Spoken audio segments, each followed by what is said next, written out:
Pelbagai kejayaan dan pengiktirafan antarabangsa telah dikecapi Malaysia. Hasil daripada kemajuan dan pembangunan negara yang tersusun dan teratur.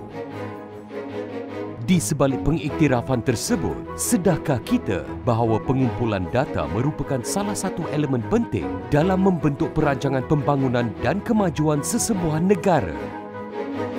Di dalam melaksanakan pengumpulan data yang lebih efektif, satu projek nasional telah dilancarkan secara besar-besaran oleh Jabatan Perangkaan Malaysia yang dikenali sebagai Banci Penduduk dan Perumahan Malaysia.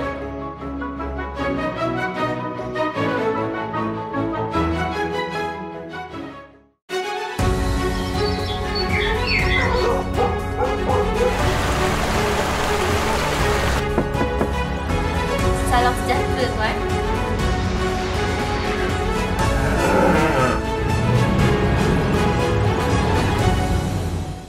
Saya Radio Banci. Anda bila lagi? Pernahkah ada di antara kita mendengar tentang Banci Penduduk dan Perumahan Malaysia? Kenapakah banci ini begitu penting untuk negara? From your understanding, what is the national census? National census is like it's banci. Kiraan lah kot. Kiraan untuk rakyat Malaysia. Untuk kita tahu sosioekonomi dia, untuk kita tahu taraf dia. To know the population of our country and also the number of people in our household. Malaysia, sebuah negara yang unik dan terkenal dengan keharmonian kepelbagaian bangsa, budaya, etnik dan agama. Dari sebuah negara yang bergantung kepada sumber pertanian sepenuhnya, kini berubah menjadi sebuah negara perindustrian yang maju. Infrastruktur jalan raya di kawasan-kawasan kampung dan pedalaman yang pada dahulunya bergantung kepada jalan tanah merah ataupun jalan berbatu, kini telah dinaik taraf dengan jalan berturap bagi kemudahan pengangkutan darat dan keselesaan pengguna. Secara tidak langsung, kegiatan sosioekonomi penduduk setempat juga dapat dijana melalui pembinaan jaringan pengangkutan yang lebih baik. Tidak ketinggalan juga perkembangan infrastruktur pengangkutan awam yang sentiasa menjadi pilihan sesetengah pengguna bagi memudahkan pergerakan mereka dari satu tempat ke satu tempat. Jaringan sistem pengangkutan rel sering ditambah dan dinaik taraf sebagai alternatif bagi mengatasi masalah kesesakan kenderaan di jalan raya, terutamanya di pusat bandar dan sekitar Lembah Kelang.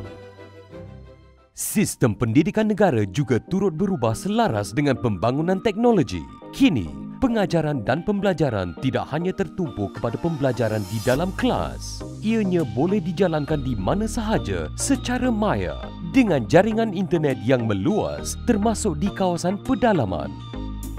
Penempatan-penempatan baru terus diterokai dan kawasan perumahan baru diwujudkan bagi menampung pertambahan bilangan penduduk yang meningkat saban tahun.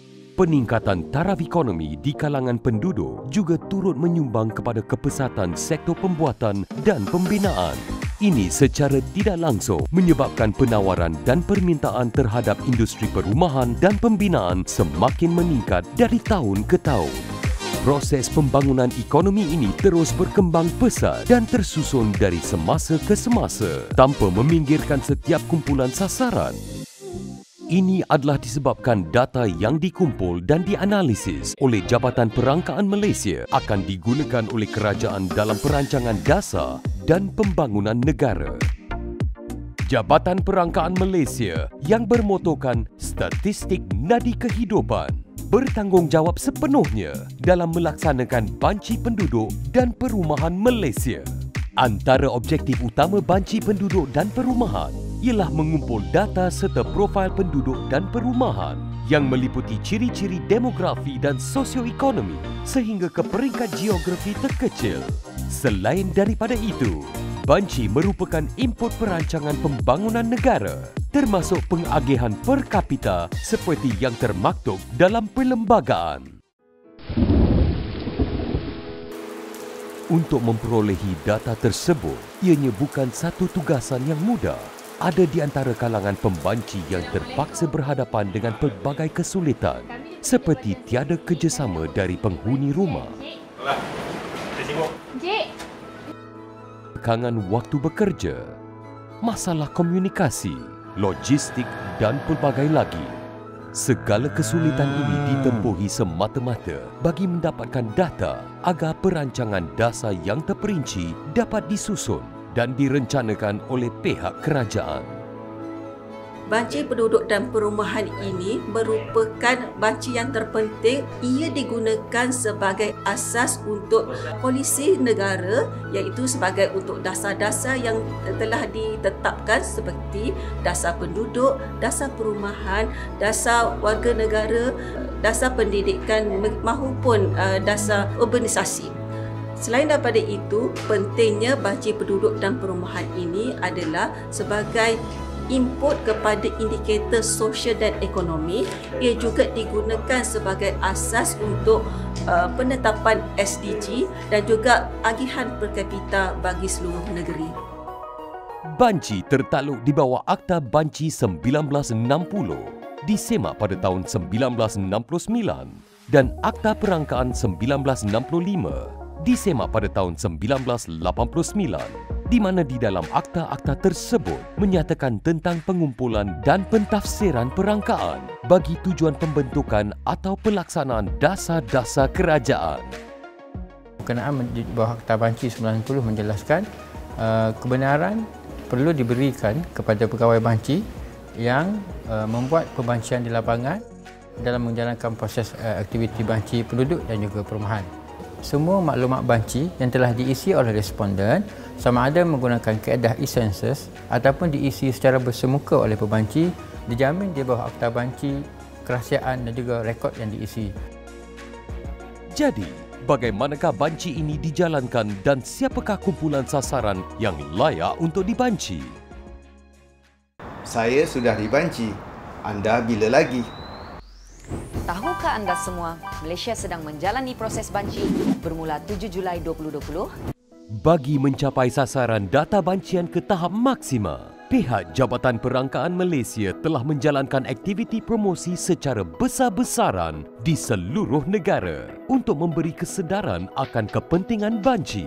Pelbagai medium dan pendekatan telah digunakan termasuk program bersemuka dalam mewujudkan kesedaran kepada rakyat tentang program banci yang akan dijalankan. Untuk membanci di kawasan kediaman tuan-puan, banci 10 tahun sekali ini adalah wajib dijawab oleh semua penduduk di Malaysia mengikut Akta Banci 1960. Siapakah kumpulan sasaran yang perlu dibanci?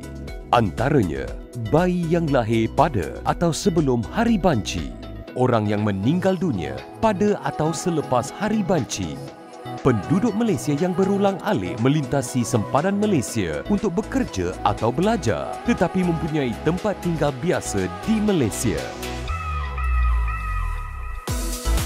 Setiap pembanci akan dibekalkan dengan vest atau jaket pembanci Jabatan Perangkaan Malaysia dan kad kuasa bagi mengelakkan situasi salah faham dan juga kegiatan jenayah dari pihak yang tidak bertanggungjawab.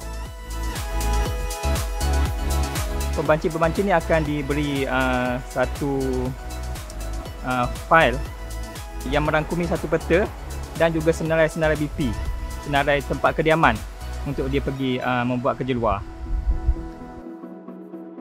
Bagi kawasan bandar, banci dijalankan di setiap kawasan perumahan, termasuk di kawasan perumahan teres, pangsapuri, kondominium, kawasan perumahan elit dan sebagainya. Selamat pagi, kami dari Jabatan Perangkaan sedang menjalankan banci penduduk dan sekarang ni kita menjalankan secara temu ramah bersemuka. Boleh saya tanyakan sedikit soalan pada puan? Boleh. Okay. Yang pertama, di dalam rumah ni tinggal berapa orang? Saya dengan mak saya. Jadi berdua sajalah. Maksudnya mak puan sebagai ketua isi rumah lah. Okay, boleh saya dapatkan maklumat peribadi mak puan? Nama mak saya sudah berkata. Orang dari Jabatan Perangkaan ni datang nak buat banci penduduk perumahan. Tahu ke? Tahu.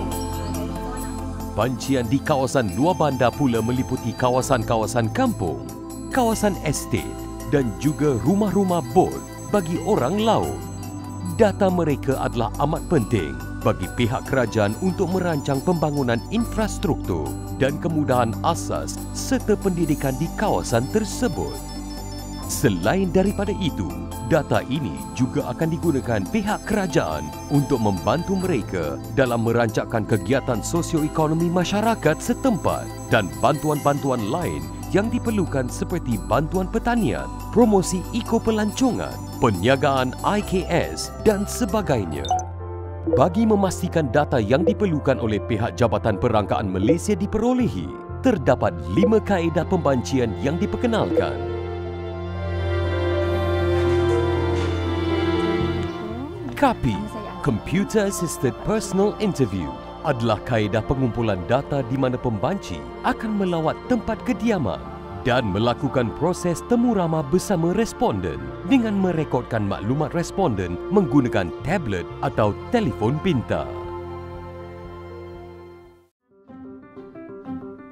PAPI, Paper and Pen Interview, adalah mod pembancian menggunakan kaedah di mana pembanci akan melawat tempat kediaman untuk melakukan proses temu ramah secara bersemuka dengan responden dan mencatatkan maklumat yang diperolehi di dalam borang soal selidik. DOPU, Drop Off and Pick Up, adalah kaedah di mana pembanci akan meninggalkan borang soal selidik dan akan mengambil semula borang yang telah diisi oleh responden. Kaedah ini adalah fleksibel bagi kawasan bandar dan luar bandar. No, I don't think so. I don't have the time. I'm really tired. Okey, Puan tak apa. Kalau macam Puan busy sekarang ni, saya akan tinggalkan borang soalan berkaitan banci ni. Dalam ni ada panduan cara mengisi soal selidik. Nanti dalam masa 3 hari, kami akan collect. So I can fill this out in my own time? Yes. And then you all will come and pick up? Yes. KATI, Computer Assisted Telephone Interview, adalah kaedah di mana pembanci akan membuat temu ramah melalui telefon dan semua maklumat responden akan dimasukkan dalam sistem KATI.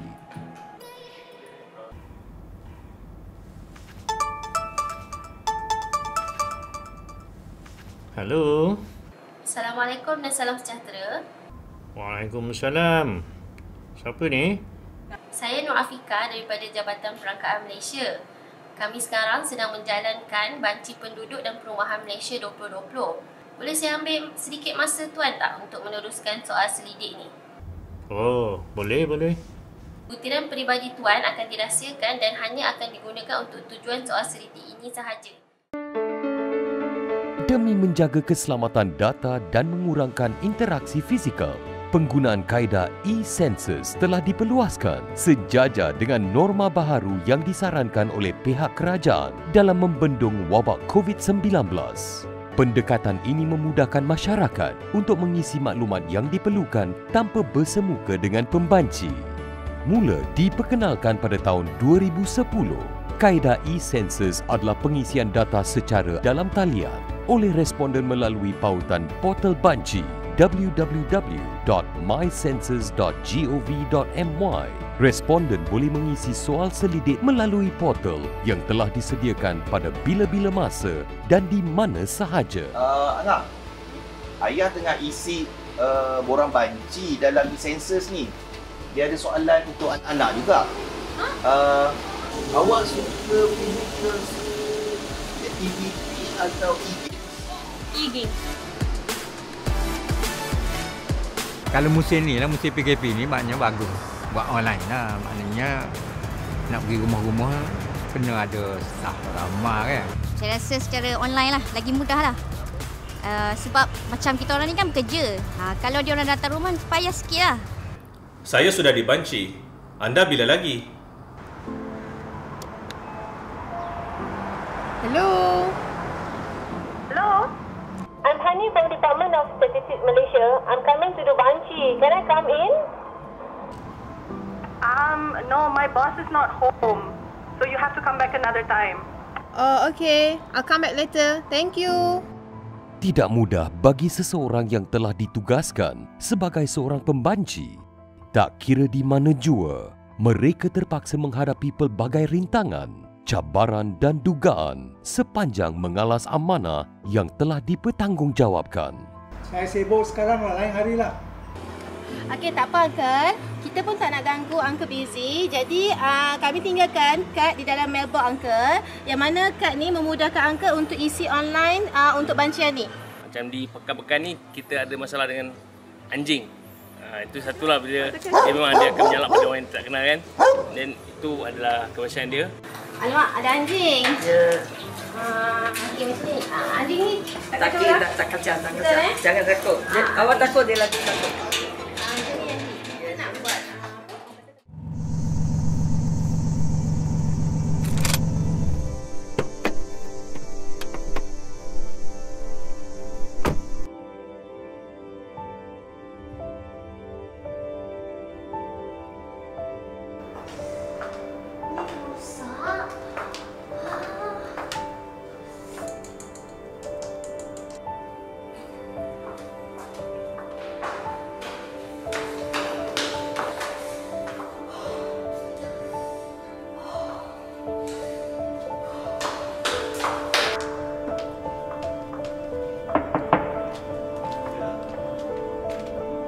Selamat malam Encik, saya pegawai banci Veronica datang jumpa Encik. Wah, sampai pula bukan lift rosak ke? Saya pakai tangga.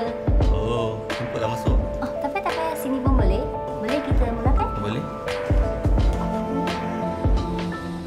Walaupun terdapat laluan darat yang telah tersedia, namun ianya bukan satu perjalanan yang mudah bagi pembanci kerana banyak perkara yang tidak dijangka mungkin berlaku sepanjang perjalanan dalam menuju ke destinasi yang dituju. Bot merupakan pengangkutan utama bagi pembanci yang bertugas di kawasan yang tidak mempunyai akses pengangkutan darat. Angkut! Walaupun terpaksa mengharungi jeram yang berbatu dan arus yang laju, ianya sama sekali tidak mematahkan semangat pembanci demi menjalankan amanah dalam memastikan tiada kumpulan sasaran yang tercicir dari arus pembangunan negara. Kawasan asli tu dia punya orang-orang dia okey je sebab kita kalau sebelum masuk kan kita dah maklum kat Tok Watin rasanya untuk masuk kawasan asli ni. Jadi respon dia orang biasa okey je. Cuma ni lah kalau macam perjalanan kita nak masuk ke situ lah. Kadang-kadang tengok BP tu ada yang macam susah sikit nak masuk. Ada yang okey-okey lah.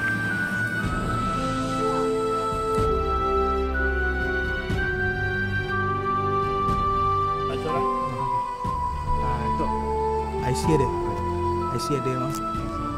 Kayaknya semua kat sini warga negara lah. Warga negara Tugas bancian memerlukan kesabaran dan kemahiran komunikasi yang penting. Tanpa komunikasi yang baik di antara pembanci dan mereka yang dibanci, banyak persoalan tidak akan terjawab, malah akan menyebabkan kesalahan pada maklumat. Buat banci je. Benci? Aku dah jemput hang naik, takkanlah aku benci kat hang pula. Duduklah. Tak, bukan macam tu. Saya datang buat banci. Banci. Yeah. Nak banci pakcik ya? Banci. Kawasan-kawasan yang melibatkan isu keselamatan juga tidak terkecuali daripada dibanci. Untuk kawasan-kawasan tersebut, pembanci akan diiringi oleh beberapa petugas keselamatan bagi mengelakkan daripada timbulnya sesuatu perkara yang tidak diingini semasa tugasan banci dijalankan. Borang banci yang telah lengkap diisi akan dikumpulkan terlebih dahulu sebelum diserahkan ke unit semakan untuk proses yang berikutnya. Dalam semakan permulaan ni kita akan semak maklumat-maklumat yang diberikan secara asas je lah. Ada betul ataupun tidak yang diberikan oleh pihak operasi kepada kami lah. Selepas selesai disemakan permulaan, dia terus pergi ke bahagian penyuntingan. Bahagian penyuntingan ni kita akan semak keseluruhan borang tu, semak sama ada borang tu betul ataupun tidak lah. Mana maklumat yang tak lengkap kita akan betulkan, yang mana yang salah kita akan padam lah. Adalah menjadi keutamaan Jabatan Perangkaan Malaysia dalam memastikan proses banci berjalan dengan lancar dan data yang dikumpul tidak dimanipulasikan oleh pihak yang tidak bertanggungjawab. Data yang dikumpul akan disemak terlebih dahulu. Data ini kemudiannya akan dianalisis, dicetak dan dibentangkan di dalam Parlimen untuk tindakan lanjut kementerian dan agensi-agensi kerajaan yang tertentu. Banci penduduk dan perumahan merupakan antara aktiviti statistik penting yang dilaksanakan di seluruh dunia termasuk Malaysia. Keberhasilan banci ini dapat menyediakan maklumat kependudukan yang komprehensif dengan ciri-ciri demografi dan sosioekonomi sehingga peringkat terkecil.